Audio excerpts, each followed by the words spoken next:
Let's just talk now to the UKIP leader, Paul Nuttall, who joins me here we are at the police cordon as the police investigation continues. What are your thoughts after this attack yesterday? Well, I think obviously sadness. I think it's an appalling act of terrorism. My heart goes out to the families who've lost loved ones, and I hope for a swift recovery for those who are in hospital as a result of this madness yesterday. Do you think there need to be changes to security around Westminster or indeed around the country? Quite possibly at Westminster, considering that all that was needed for this terrorist act to take place yesterday was a Hyundai 4x4 and a couple of kitchen knives. It wasn't as if the guy had a machine gun or anything like that. It was pretty basic, and I think maybe security does need to be improved. Now, we've heard the Prime Minister saying we are not afraid. MPs have been sitting today, just the day after it happened. Was that an important demonstration of defiance, really, in your view? Yeah, absolutely defiance, and our democracy will continue, but I have to say I don't think there's any coincidence that this attack took place a year to the day after the Brussels attacks, which obviously us as European Parliament representatives were involved in.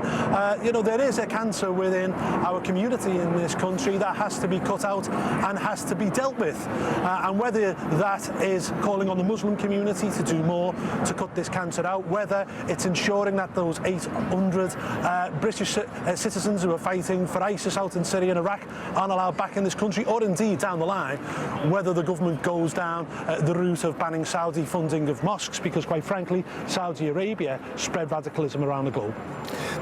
The man involved, the attacker, the assailant, is known to have been born in this country. Yep. That's what the Prime Minister said.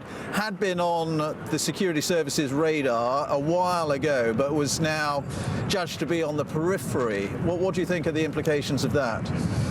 Well, the questions will then be asked whether the security service should have continued to follow this man. However, he will be described as a lone wolf.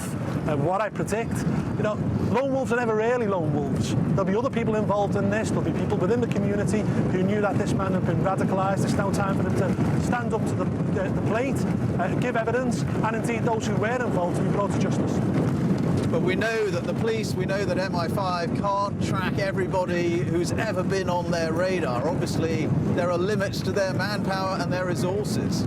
Yes, there are, and the cuts to the police force, I think, are a disgrace. I think they need to be revoked. There shouldn't be any cuts to the security services, because we're living in a dangerous world. It's interesting now that Islamic State have claimed responsibility, especially considering that their press spokesman last year said that if you can't get hold of a machine gun, the way to commit a terror attack is just get hold of a car or just get hold of a knife, and that's exactly what happened here yesterday.